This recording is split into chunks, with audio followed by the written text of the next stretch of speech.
whānau? We're back for another week of interviews, and you're here with your boy, Manz. And the bro Moose. And tonight in the studio, we got the brother Vin. I'm going to hand it over to the bro to introduce himself. So people, my name is Vin, also known as Slip of the Tongue, also known as Madism, also known as Sweet Dip Vinny. You can guess what that's about. Shoo! Local to Hamilton, been part of the hip hop scene for a very, very, very long time. But before all of that, I was mischief. I'm sure we're going to dig into that a bit later. So yeah, glad to be here. Appreciate it. Yeah, mean, bro. Oh, nice, brother. It's good to have you here. Good to have you here. Fucking, bro. I'm just so glad we finished mahi in time, man. We meet up at the same time. Wow, work life, eh? Shit. Shoot you. Nah, mean, bro. So to kick into it, brother, tell us a little bit about where you grew up and what that was like for you. Okay, so firstly, my folks, we used to live in Te Awamutu. Yeah, so the first probably 5 years of my life was spent there. And then we moved to Fairfield, where my dad was from, Fairfield, Italy, where my dad was from. So you can imagine the culture shock, going from somewhere like Te Awamutu where you can leave your car unlocked, your doors open and shit like that, moving to Italy where you can't do a single fucking thing like that. Yeah.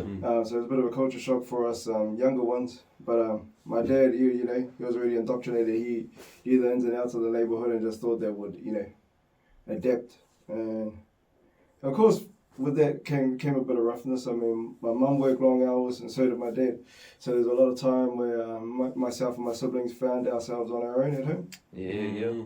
So my mission was to, make sure my brother and sister were settled as soon as I could, shoot the gap, and go and get into a bit of nonsense with the local neighbourhood people. And were you the oldest out of your siblings? Yeah, I was the oldest. I'm adopted too. That's a whole new story. We can say that for another time. I'm the oldest of three. And that number grew, not in regards to my mum giving birth to more, but a lot of our whānau kids came to be a part of our household as well. But let's get a quick story about first time I went to school when I got to Enderley. I think we were there at least maybe a month before we settled and said, start going to school. And keeping in mind that my mum worked long hours, so she'd get out from work and she'd be just like, go to school. Where the fuck is the school? I don't know where the fuck the school is. That way. And then she went to sleep. So I got to this alleyway, and I seen some dudes down the other end that were standing around and they being tough guys or whatever. So I decided to walk by because I knew I had to walk by to get to my school. I went to Insole Lab. All I knew was in that direction and keep walking till I found it. So I was walking down this alleyway and there was dudes down the other end, standing around doing whatever. And I went to go walk past, and one of them stood in front of me and goes, "Where you going?" I said, "I'm going to school." And they're like, "Oh, yeah, what school you go to?" And so, and they're like, "Oh, yeah." And then I went to go walk around him again. He goes, "Where you going?" I fucking just told you, motherfucker, I'm going to school. He goes, "No, you're not going to school right now." So, punch me straight in the guts. So, beat me up. Shit. I don't know, just for the same way, I know he probably didn't like the way I look, or probably better looking than him, I don't know. But, so I get to school on my first day, all smashed up, and the teachers are just like, "Your class is over there." They didn't even bother asking what the fuck happened to me. It's like a scene off a movie or some shit there. Like, damn. So what? I knew I had to learn quick because a lot of these city kids were a whole lot more. Yeah. What year was that, bro? Fucking took in. Are we allowed to swear? Yeah, man. Yeah, bro. I took in probably 92.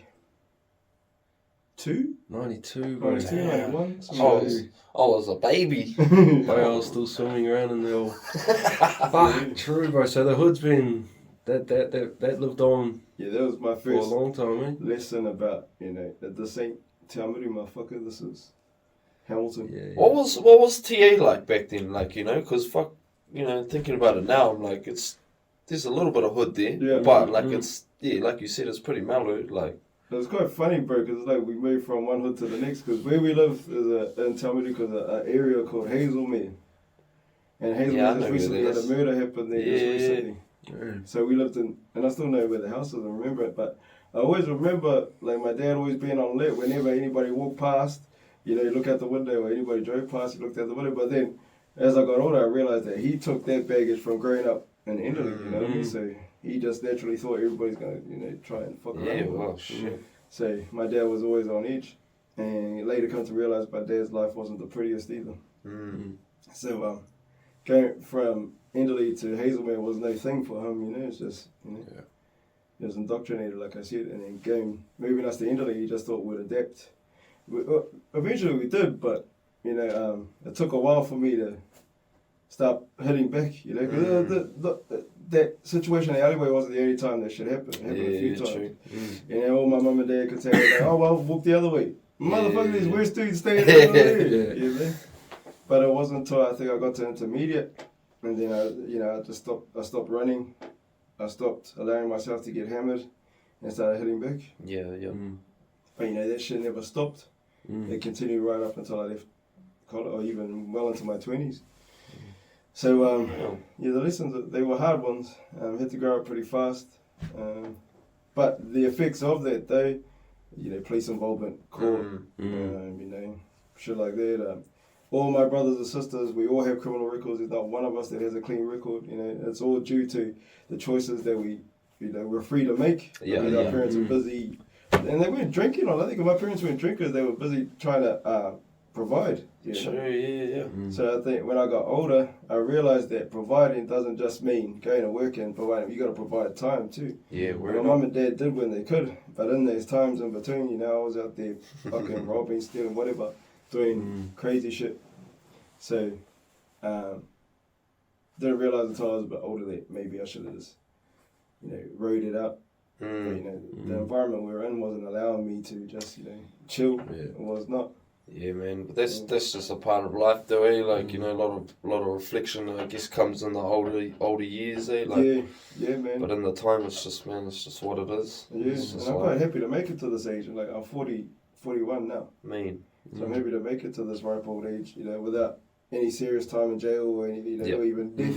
Yeah, true, man. You know what I mean? So I'm quite happy about that. It's been a journey, man. Real, it has been. I think one of my saving graces, if anything, would be hip hop. You know, the music side of things, which is how I come across you and your brother. You know, just doing my thing. And I don't think without that, I'd be better off. You know.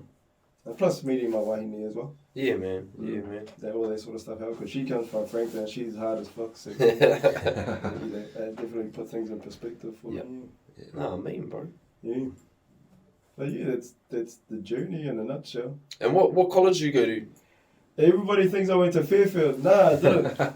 My parents, their aim was to keep me out of trouble, even worse trouble. But people go, but I saw you there. Yes, you did, because it's a mufti school. Yeah, mate. So I could go there at lunchtime at mufti and get back to Boyside when I was finished over there. So yeah. Boyside. I'm glad I went there because I met some of my closest mates that I still have to this day through that school. Nice, brother. Yeah, so we've been through the dramas together, me and these bros. So yeah, I enjoyed Boyside. In hindsight, when I was there, I hated the shit. It's funny too, because like my whole time I was there, I tried to get kicked out of there so I could go to Fairfield. The deans, every year, they all knew what I was up to. Like one of them goes, I know what you're trying to do, buddy. I'm not going to let you do it. And I was like, oh, what am I trying to do? Trying to get kicked out. And he was just like, I'm not going to let you. So the rule was no hair, you know, past your ears. Like I grew mine down to my shoulders. No facial hair. Like I grew a fat ass fucking chopper reed moustache. You know, and they're like, no, we're not paying attention to you. You know. You know, I appreciate that they gave it a go with me. Yeah, man. They're still good friends with a few of the teachers that I've gone on with you. Nice. Especially the music teacher and the guidance counselor at that time, who I had heaps to do with. Everybody said I had all these problems, yada, yada, yada. And really, I was just, you know, trying to figure out where I fit in the bigger puzzle. Yeah, man. Yeah, boys, hi, man. So, was that like a big change coming from like, you know, like the hood environment, kind of going into a more structured, I don't know, like... More regime sort of thing.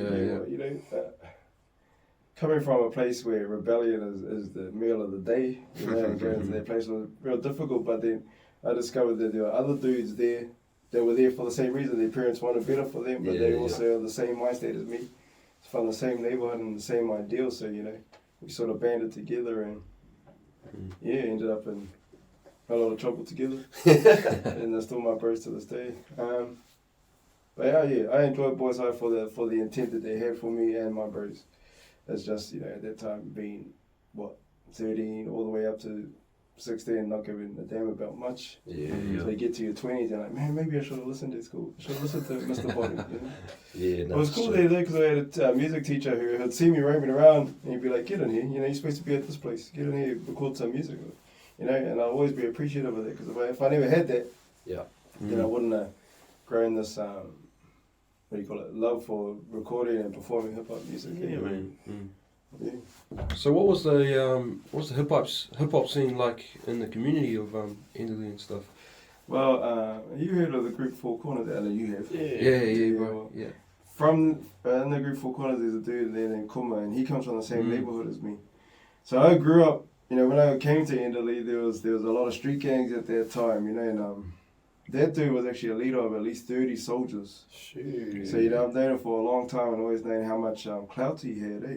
So when he became a hip-hop artist, the rest of us know that we can do it too.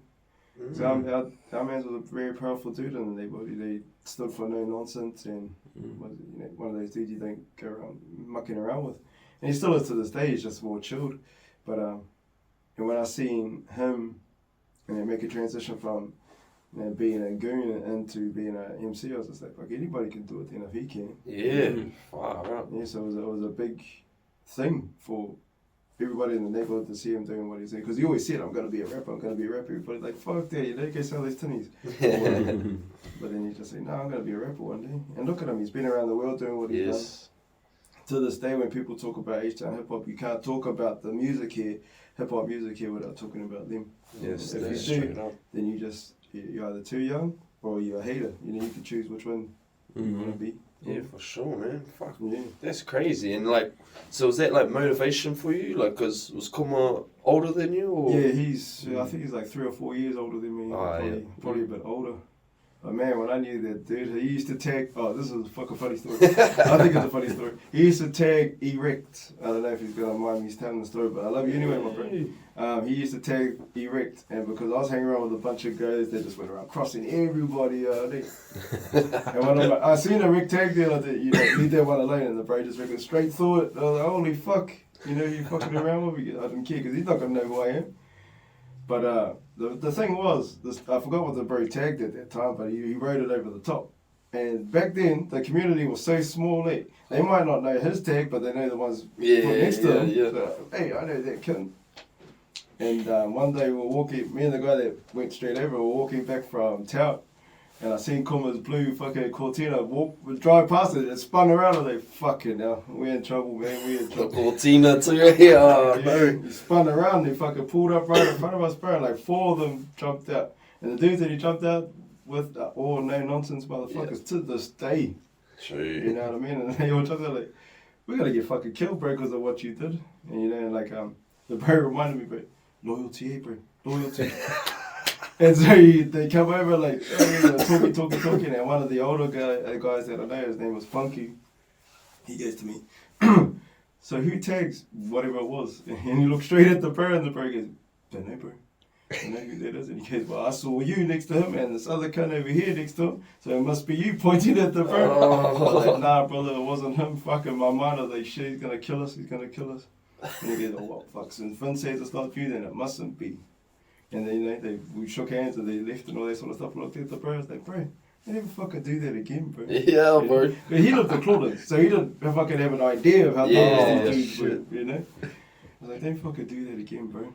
You know, I pretty much shat my pants, bro, right there. The dudes that jumped out of the car with Kuma, bro, are still dangerous dudes to this day, you know? So I was just like, man, we could have got killed. We were, what, 11, 12? Yeah, could have got killed, man, from these 17-year-olds or whatever they were. Fucking That's how serious that stuff was. Yeah, man, it still stands, and especially with the street cred, like, you know, it's definitely in graffiti hip hop, but more so that street cred, and if you ain't wise up on it, like it doesn't take long for you to get kind of smashed out of it. And I feel like Enderley is just like one of those hoods in H-Town that just has never changed, bro. Like it's still pretty dangerous place to walk around at night. And that's what I say, like, well, every single wall and fence that you can see down there now, especially around the park, used to be covered in graffiti, tagging and everything like that.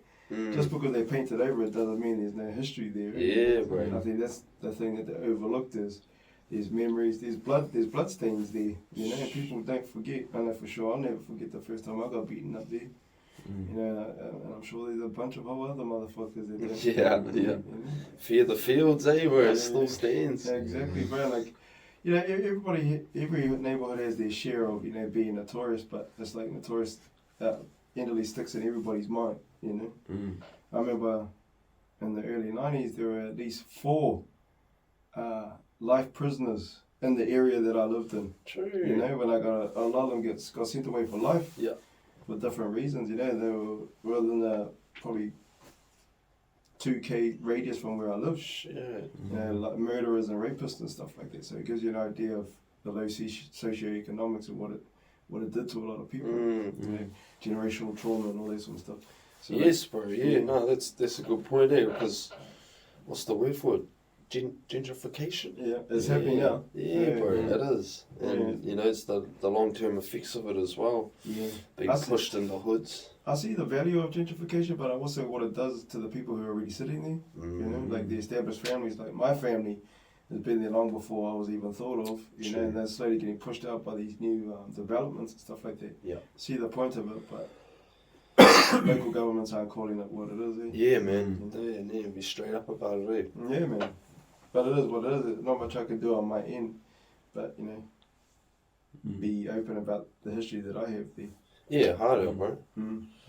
Tell us about your hip hop life, bro. Like, you know, so you're talking about in school, you had touched on some recording and like we rhyming back then, we writing, or we kind of just like. I was doing it all back then. Everything but b-boying and DJing, bro. I was doing everything. But that started at intermediate when I got to a point where I felt like, yes, this is something I really want to do. Intermediate, I went to intermediate with Eon. Yeah. And I've been close with him and the chemist's little brother ever since. But back then, you know, hip hop was still pretty brand new in regards to being stylistic with your raps and things like that. Because back then, what was coming out like Jump Around by House of Pain. Yeah. And all that sort of thing, you know, Naughty by Nature and all that sort of stuff. So experimenting was started real early for me and Eon. I remember one time, because we used to have performances in front of assembly, you know, and everybody put their hand up when we want to do a performance. So one week, Eon put his hand up and goes, me and Vin are there. Hey, what the fuck? I just said I showed interest in it. I didn't say that I wanted to perform, and he goes, yeah, we're going to go up there, we're going to perform Jump Around by House of Pain, and that was my first introduction to live performance. Let's go. Yes, Eon's been my man ever since then. Yeah, shout out to Big Eon. But as for writing my own material, that didn't come till a bit later. I had all the older cousins that lived in West Auckland. They'll come down to our homestead in Kiki and Te Awamutu and bring their stuff down, and I'd steal it, whatever. You know, and listen to it till the tape snapped. You know, and just getting ideas from there. I remember the first song I ever wrote an original rap to, which I can't remember the rap, so don't ask. The first song I ever wrote to was a song called Tap the Bottle by a group called Young Black Teenagers. Look it up sometimes, too. Yeah. But that's the first song that I ever wrote anything to. I can tell it's whack because I can't remember it. Yeah. That was the first, and that was my first, that's when I started, caught the bug to, you know, actually start writing my own shit. Yeah. Because you've obviously had like a real successful career yourself in the music realm, you know, well, speaking from outside anyway. Depends on how you want to measure it. I mean, people think that, you know, reaching the stratosphere of hip hop is successful, and, you know, being well known around the world is successful. But my success, if I was to say what it is, would be, you know, opening for Wu-Tang, some Wu-Tang members, you know, things like that. Meeting Wu-Tang members, doing a song with Mariko, a couple songs with Mariko. You know, those things that even rapping alongside people like Kuma and JB. Yeah. You know, those are successes to me. And, you know, created real good relationships with a lot of people in Aussie, SMV and all the rest of the bros, you know, and still maintaining those. Those are successful things to me. Depends where you want to place your gauge on success with this sort of stuff. That sounds like success to me, right? Especially when, you know, like all of us come from the hood, so opportunity to work alongside people or just, you know, like rub shoulders with people that are doing things already. I see that as a big success, you know. And I still see you guys representing Te Awamutu the hardest, you know what I mean? That shit's beautiful to me. Wherever the fuck you're from, hard, bro. Be proud of that, because without that space, where would you be? That's what it is, bro. So it's been a good journey, bro. I mean, I'm at a place now where I can sort of like be okay with leaving the mic alone. You know, the whole landscape of rap has changed now. Yeah. You know what I mean? So there's not I don't feel that my style of emceeing it really fits the mold anymore, you know? What do you see the main change?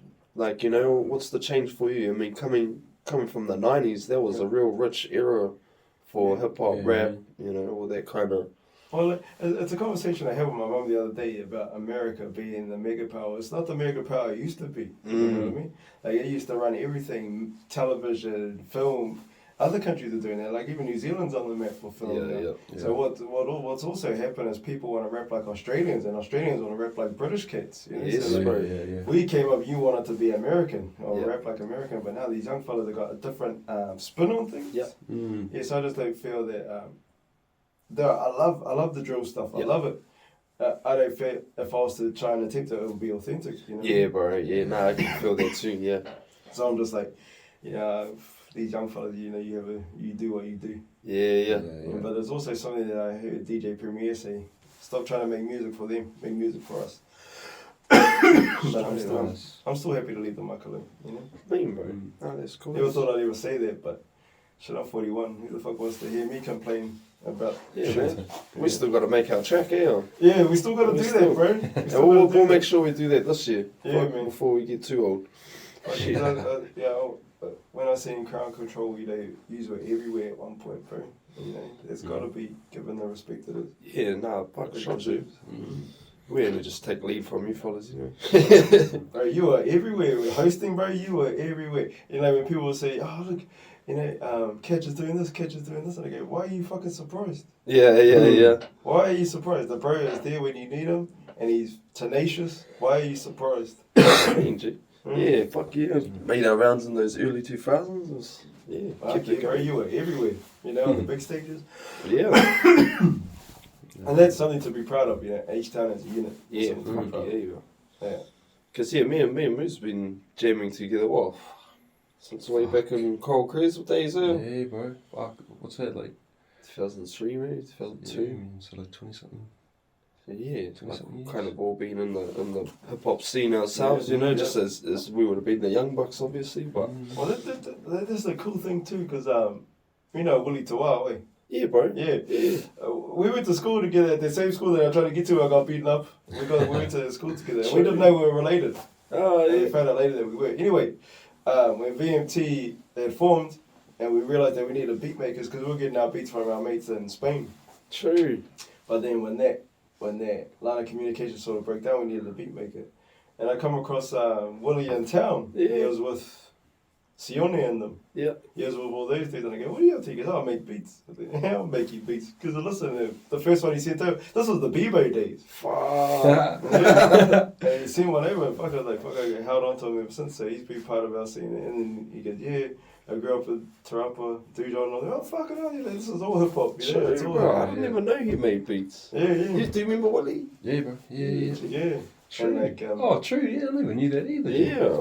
He's been a staple of my hip hop music ever since, man. I mean, we connected at primary school, and later on, you know. And he knows a lot of the people that I was talking about, dangerous people from our neighborhood. But you mentioned Kuma, bro. So who else motivated you and drove you more into the hip hop scene? I mean, locally or? Yeah, locally or just in general. Yeah. If it's not Kuma, it'll be Eon, the bro Eon that I said. Because man, our man has been so passionate about the art for longer than I can fucking remember. Yeah. So it'll be him too. I still sincerely think he's one of the greatest rappers to come out of the city. Not because he gave me because the crew that were part of Venomous Mic Technicians, I was only in it because he pulled me over to be in it, to be part of it. But that's not the only reason why I think he's the baddest motherfucker out there. I think he's the baddest because he is the baddest. You know, there's nothing he can't do. You know, there's certain MCs that won't touch a certain time signature or a certain feel to a beat.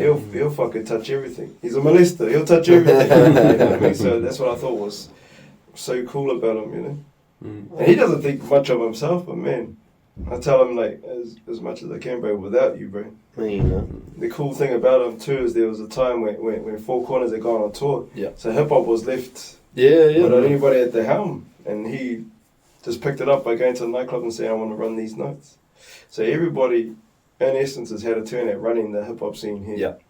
There's no one person that does it like some people like to claim. Yeah. Nah, of course, man. And so, when did you jump on with Eon and VMT?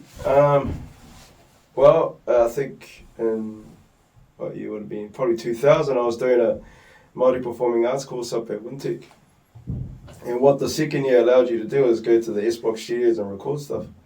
So I recorded one song by myself, and then I want to do a posse cut. You know, somebody with all my fucking baddest motherfuckers. So I got Eon and Chemist as well, Connor as well, and a few other bros. And once we created this posse cut, I was just like, actually, why don't we start a group? Just me, you, and you. Because all these other fellas, they're alright, but I know they're not committed. Yeah. So I started from there. That only went for so long, then, you know, life takes over, everybody does what they do. Yeah. And then about 2005, Eon comes back at me out of nowhere and goes, bro, I'm starting this crew, me, you and Con. Because by then he had developed his following on online. Bro. Yeah, so it's just like, we're going to do this and we're going to do this. And like, oh yeah, give it a go. And yeah, I think 2005 we established. And we've been rocking it ever since. Trials and tribulations, because like anything else that you get into, there's going to be gatekeepers, you know, people are like, you can't do that until you do this, you know, and it just is what it is. Yeah. You know, and it was Omega B from Four Corners that gave us our first show and goes, we'll give you 15 minutes. And we made sure it was the baddest 15 minutes. Yeah, shout out Omega. Yeah. Shout out to the man. Like, he doesn't take credit for that, but fuck, I'll never forget, bro. He could easily said, no, fuck off, you little cunts. But, now we always remember those people that you know that just give you the hand up or the opportunity. Yeah, and that's support, man. You don't find it in many other places, eh? Yeah, bro. No, you're so right. Because the mission is to have the culture survive. That's the mission. Fuck. Yeah, man. So been quite fortunate, actually. Yeah, a bit of tenacity, a bit of balls. You know. But when I was asked to become a villain, it wasn't because I could rap. It's because Kuma knew that I could hold my own out and about on the street. Yeah. You know, it wasn't because I think you're a mean rapper. Like, no, I seen you beating up those dudes. I want you part of us. But I appreciate that. I made sure that when I did become a part of that it was about the emcing. You know. Yeah, harder. Because that goon shit, anybody could do that goon shit. Anybody could do that. Yeah. Not everybody could pick up a mic and rip it to pieces. You know. Yeah, word up, man. Yeah.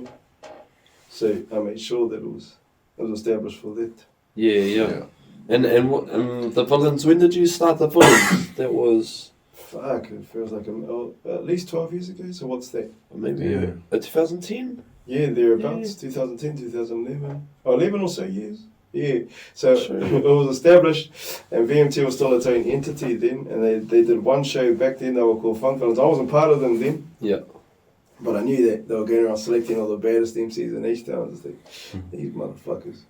I'm one of the baddest in this motherfucker. But they got me to host one show, and they liked the way that I hosted, and then they started thinking, oh fuck, maybe we should chuck them on board. And come on, like, yes, I wanted to be part, not because they get rap, yada. But yeah, and I became part. I think the following couple of months, I was the last to join or to be asked to jump on. I think after JB, then it was me. But at the time that they asked me to be a part of it, I already like half completed a project. Oh, yeah. So yeah, Smooth took over all operations of it, and we finished it off. And it was the first release. Yeah, bro. Yeah, it was a good fucking time for hip hop, H-Town hip hop back then. It was, man. It was bumping back then. Yeah, I remember we were playing that shit all the time. You know? Yeah. It's always nice to have something, from your hometown. Something to be proud of. You know, So that's big ups to you, man. Yeah, we made waves. Yeah, I think we partied more than we worked, to be honest with you. Sure, gotta live life, gotta live life. Shit. When we'd get a hotel or whatever, you'd guarantee something's either gonna get wrecked or tagged or tagged. Straight up. Just the way the brothers were, really. Leave a big ass mess. Oh man. Thought we were rock stars then. Fairfield, mate. Take that hood with you everywhere you go. Yeah, man, and leave that stamping nice and clean. Mean, bro. Sounds like a mean journey. just with music and hip hop, you know, and life itself. Yeah. But you know, you took on, you got a family as well, and you know, I've met all your beautiful kids and family. When did that kick off? When did you meet your missus? Shit, I remember too. There's another. I think it's a funny story. Okay, so what I used to do, bro, where my mum and dad would get up and go to work, I'd have my uniform on, and I'd go to work, and I'd just sit down and watch TV. Then the mother had gone to work, okay, and then my sister started realizing what I was doing, and said, "I'm gonna fucking do that too." Yeah. And she left, and then came back with her mate, which is Kitty. Oh yeah. So I was like, "Oh, what's your mate's name?" My sister's like, "Fuck off, cunt." Yeah. And then our school ball was coming up, and I asked her to it, and we've been together ever since. Wow. Crazy. So I think I was 18, she was 16 when she gave birth to our first baby boy. That's the original Netflix and chill. Yeah, mate. Yeah. So ever since then, and then after our oldest boy passed away, things got rocky for a bit. Yeah, because we were both young, so I was still trying to decide what I wanted in life, as you do. And then it wasn't until Kaha was born, our second oldest boy, that I started realizing, okay, this is going to be me. Yeah. Not to say that I was, the most best partner in the world, because I wasn't, but definitely made better choices in regards to who I hung around with and what I did with my time, just to try and be better for him. Ever since. Yeah. And all my boys, they all remember the dumb shit their dad's done, and also the good shit they've done too, for my sons. Nah, that's mean, bro. Alright, well, let's jump into, I don't know, line of mahi now. Yep. So, yeah, what do you get up to? Okay, so I'm a non-violence program facilitator for an organisation here in Hamilton. Cool, man. Been doing it for 11 years. Never thought I'd end up in doing what I'm doing. I always knew I wanted to help people, but just didn't know what context there. Yeah. So how I ended up there, I gotta go way back. Yeah, how did you end up there? Oh, from court, I should say. I went to court. Yeah. And they were telling me, okay, if you don't get your shit together, jail. The same old story. Yeah. I came out there, had a fuck all to do. And then my mum was studying. She studied for a bachelor's degree in applied social science. And she wanted a note taker because she's real slow with her dictation. Yeah. And she asked for a note taker. They said, no, you can't have one because you don't have a disability. She goes, but you hire somebody to do it for you. Oh, yeah. From your family or whatever. So she hit me up and she goes, son, you want to be a note taker for me? I'm like, who the fuck wants to do that? Well, what are you studying? And she's like, applied social science. I'm like, what the fuck's that? Yeah. She goes, come up and have a look anyway, you'll get paid for it. So, you're paid, cool. Yeah. Cool.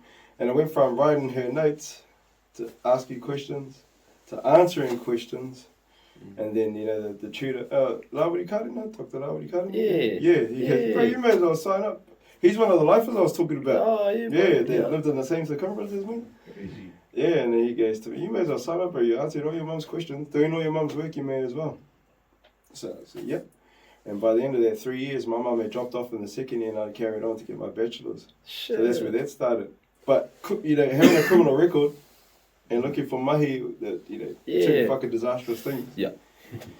So there's two papers that I was really, really good at during that time, which was facilitation, and the other one, can't remember what the fuck the other one was, but facilitation. And with that knowledge, a lot of people had heard about me out and about.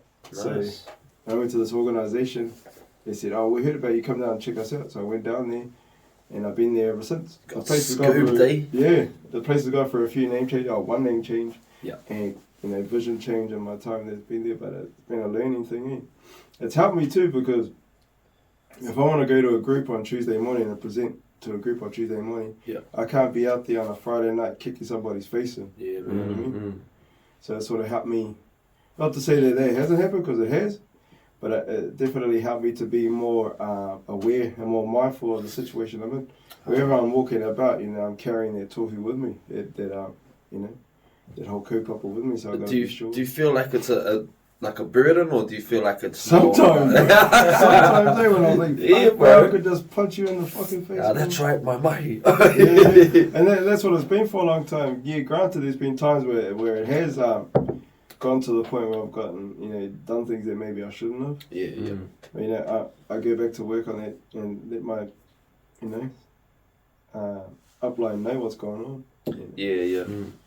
Nah, it is like that, man. Like, I mean, I can only touch on it from when I was doing youth work, but, same kind of thing. You don't want to be seen out there, by your young peeps just being a mess or causing fucking trouble all over the place. Because from what I remember, man, like, when you dude and all the rest of that crowd left Ohiri, bro, those are big shoes to fill, bro. Yeah. Nah, there was, but they got some really awesome kaimahi still up there rocking, so... Yeah. We actually due, brothers, to go up and visit the brotherhood. We got the holler, so...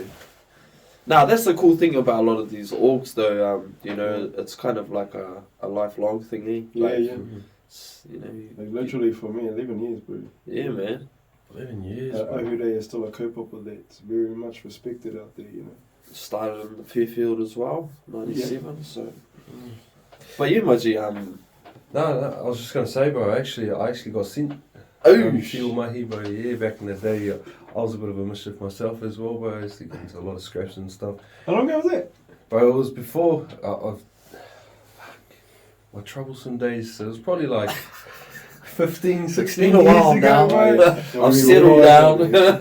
Before I got there, then. Yeah, and I think that's the place across from the old Fire Cats. Yep. Yeah, bro. So I got sent there, bro. And same sort of deal. And I think what was it for? Like anger management or something. Yeah. Or no such thing, bro. There's no such thing as anger management. Yeah, bro. Yeah. So I got sent there, and I talked to someone, and I never went back. And then so I ended up having to pick up rubbish at Enderley Park. Was there a lady named Reenie there? Yes, bro. My auntie got sent straight there. They're the same place, and she just said, "Go pick up that there and fuck off." Bro. Yeah. And she was awesome because she like ticked off. So I'd go in there and do like hour or two, bro, and she'd mark off like 8 hours, bro. Auntie. Those 100 hours disappeared real quick. So bro. She's my auntie, and like the street that I grew up on, bro. She lived right next door to us. And like, she saw how fucking mischief I was. So like when I ended up there going, I didn't do this and she was fucking pick that up there, fuck off home. Does your mum know you're here? So fuck. Okay. Yeah, bro. So then this one time I went down there, I had to go down there on a Saturday, bro, and had to pick up all the rubbish after the game. Right. Bro, it was a shame, bro. All my bros were there, and here I am with this bloody 2 big plastic gloves on, a big black rubbish Did you bag, have a vest on? Bro, my bloody, they give you like the fork things, bro, to pick up. Yeah. Bro, it snapped out.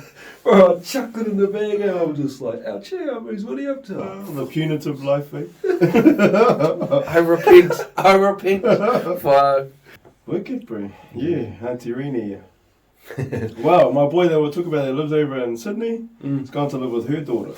Oh, buddy. Yeah, he had to get out of here because it's just too much. Bro, so much fucking trouble, bro. He was going to Boys High too. Him and my other son, Monty, they were going to the same school. And they were coming home, because we were living in Frankton. And they were coming home from school, and they stopped at the bus stop waiting for their bus. And they saw a skerfuffle, so they went and had a look. Okay, that was your first mistake. They went and had a look, and they seen this girl on the ground getting pummeled by a dude, and when the girls turned over, they realised it was their cousin. Oh shit. So Corey walks up to the dude and goes, "Hey, stop there, it's my cousin." The fella goes, "What you gonna do about it?" Corey just knocked him out cold, boof. Ooh. And then Monty came from, knocked his mate out. Anyway, big ass skerfuffle. Yeah. And the school rings us and goes, "Okay, we're gonna kick them out because they were getting into a fight in our school uniform." I was like, "Okay then, bring your video evidence and show us." Bro, when I was watching the video, I was like, "Okay, you fellas better pack up your shit and come home now." Bro, it was at their faces of, plain view and school uniform on and shit like that. I was like, man. Anyway, he left. We sent him over to Sydney to be with Auntie Reenie and them because, too much trouble. His first week on the train over there, gets into a scuffle with a dude with a knife. I go, bro, it's not Hamilton. Yeah, man. they take your life over there. Yeah, man, they cook to fucking do shit, eh? At least we got a bit of leeway over here. I reckon, you know, like people still down to have 1 ounce. Yeah. You know, usually without a weapon. You know, yeah, man, in Hamilton. You know, but it's changing. It's changing, man. Like, you know. So, yeah, where I was going with that, bro, was like, you guys actually receive a lot of people like that from the court, or yeah, we do. Must meet some pretty it's different characters. Ongoing thing. It's never ending. You know, I'd love to wake up one morning and get a phone call from my boss and say, "No work today. There's no violence." But in an ideal world, eh? How do you see a lot of these people coming in? Because obviously society's slapped a label on them, and fucking sent them down into the dark dungeons. But you know, like, we all kind of go through some of those issues, you know, throughout life. Whether we end up, you know, in a organisation like that or not, or just you know, we just carry on doing our shit. But you know, how do you see things? You know, being there for 11 years now. Yeah. There's a part of the process where we have to have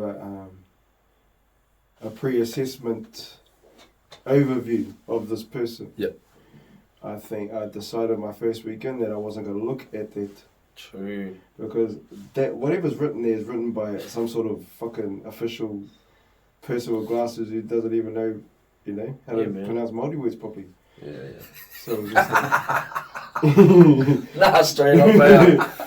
That's what we call the bookies. Yeah, the bookies. They ain't been on the street. Yeah, exactly. So like, I was like, I don't want to hear what this person has to say about them. I want to hear what this person has to say about them, and we can merge the two and see what's good. Yeah. So I think judgment. Everybody gets, you know, don't be judgmental, but it's the first thing you do when you meet somebody. Yeah. Judge them, you know. So I let that surpass and then let them tell me their story in their own words. I get into trouble for that too, because that's not meant to be the process. Yeah. You know, I'm just like, but I don't want to go in there with my mind poisoned about this person. Yeah. I want it to be genuinely from them. And of course you're going to get guys, I didn't do shit. If she just shut her mouth, I blah, blah, blah, blah, blah, blah. Yeah. And you're going to get there. So I don't know why people think they're going to come and confess. Yeah. You know what I mean? Exactly, man. Nobody wants to admit to not many, I should say, want to admit to the dark and deadly things they do. Yeah. So. Especially to a stranger, eh? Yeah, especially, but you know, when I walk in there, like, cheer brother, they're like, oh, hey bro, you know, they feel a bit better. Yeah.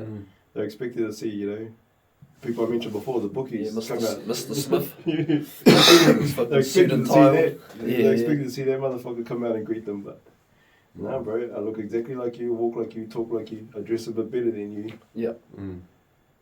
But you know, that's where the whole difference ends. My name's my name and yours is yours. Yeah. Well, that's how I see it anyway. You know, a whole lot of engagement, 11 years worth of engagement, and I still get good conversation with people that have been through there and been through my program with me. Oh, man, bro. Yeah. Massive, do you find that rewarding? Yeah, it is, man. But you know, I say if you want to earn big money, don't do this job. Yep. But if you want to earn people's respect and time, do this job. Does that fuck you off, bro? Like, you know, in terms of, like, just the pay? Like, cause... yeah, it does, because the work we do is fucking tiring, bro, but at the end of the day, as long as people's lives are saved, or people going home safely, fuck, I'm cool with that. But there's some people saying, oh, fuck that, you know, you should be getting paid like the government, but then we would be government. Who the fuck wants to be that? Yeah. Fuck that, that's... Yeah, your line of mahi is, even though it's, I wouldn't say as physical as like a concreter, that mental side of it has to... Emotionally. Yeah, because we're hearing at home and stuff like that. We're hearing some horrible shit week in, week out. Yeah, man. Yeah. You know, it's emotionally draining, and people outside or people who don't give a damn about what they wouldn't understand. Yep.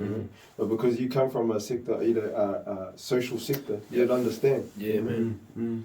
Yeah, you carry heaps of it home, man. Like even AR2 when you were doing fucking youth work way back when you were 17, G, like shit, like, you know. So you'd understand too, you come across some heavy shit, you know. Not everybody's equipped for that. Yeah. So, with your line of mahi, what's some of the things you do to relieve that stress or you know, kind of help get through that process of releasing some of that cordial you might hear or take on? when I was in high school, I was told by my counsellor to do daily journals. See? Oh, yeah. I was like, fuck, they ain't gonna fucking do that. But then doing this job, I'm like, fuck, I need to do something because I'm hearing some horrible shit from people in my earlier years I would have strangled to death. You know? Yeah. So I need to do something. So I started writing journals, man. We get yearly fucking diaries at our job too, especially for money. That shit's spent on getting the shit off my mind. Like, hey, it's about articulating how I feel about a certain situation. What about that's triggering me? Which value of mine has been fucked around by what this dude's going through? So I can separate that from the man. You know what I mean? Because just because somebody's coming in there for beating somebody the fuck up doesn't mean to say I should be scared of him or I should be worried about him. And his actions towards that person is different than his interaction with me. Knowing the difference. And sometimes you need to dictate that shit out. So do you go back and read your journals or no, bro? Just a release right then and there? Yeah. Oh, man, bro. That's a cool way of because I fear that whatever I was feeling at the time was going to come back. Yeah. No, that's cool, man. Damn, but I'll have to try that with the missus. Well, hey, oh, that's we have to edit that out. Give it a try, man. It's not for everybody. Some people are like, fuck, I can't even write a whole sentence. And that comes down to the experiences they've had in education growing up. Yeah. Fuck, I'm gonna need a big ass journal. Fucking get that Bible out, bro. My boss always tells me, make sure that's for Mahi. Yep. This asshole. I mean, we used to get journals too. Hey, fucking run your journal, just fucking doodling and dumb shit. Well, because like, who else when they're 16, 17 wants to listen to what the teacher has to say? Not many people talk about it.